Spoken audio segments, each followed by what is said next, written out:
அடனே வா செல்வி, வா செல்வி, உள்ள உட்கார் செல்வி. உட்காருங்க, உட்காருங்க. வீட்டில் அண்ணன் எல்லாரும் நல்லா இருக்காங்களா? மித்ரா குட்டி நல்லா இருக்கீங்களா?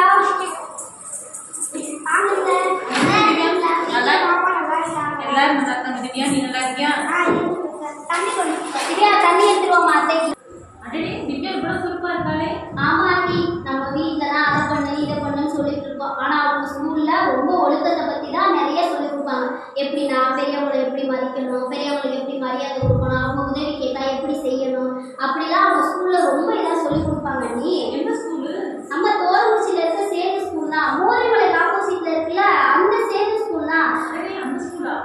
ஆமா நீ அந்த ஸ்கூல்ல ஃபர்ஸ்ட் என்ன முதல்ல உள்ள போகணும்னாலே எதை பத்தி அதிகமா சொல்லி கொடுப்பாங்கன்னா ஒழுக்கத்தை பத்தி தான் சொல்லி கொடுப்பாங்க. சும்மா வளவளன்னு பேசுறது இல்ல நீ. மாதா பிதா குரு தெய்வம் இவங்கெல்லாம் நம்ம எப்படி மதிக்கணும், அவங்களை எப்படி நம்ம மரியாதை செலுத்தணும், எவ்வளவு ஒழுக்கமா நடந்துக்கணும், இதை பத்தி எல்லாமே ஸ்கூல்ல சொல்லி கொடுக்குறாங்க நீ.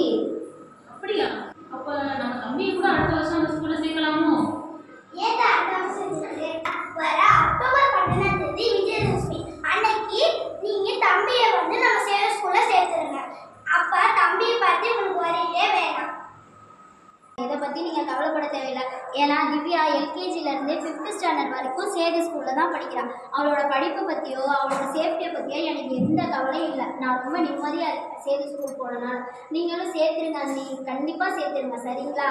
நீங்களும் திவ்யாவும் இவ்வளவு சொன்னதுக்கு அப்புறம் நான் எப்படி தலைக்கிட்டு இருப்பேன்? கண்டிப்பா சேர்த்து. அதனால அக்டோபர் 12ஆம் தேதி விஜயதசமிக்கு கண்டிப்பா தம்பியை அட்மிஷன் போறீங்க. நீங்களும் நானும் கண்டிப்பா சேது ஸ்கூல்ல போய் தம்பிக்கு அட்மிஷன் போறோம். சரிங்களா அண்ணி? சரிங்க. அக்டோபர் 12ஆம் தேதி விஜயதசமி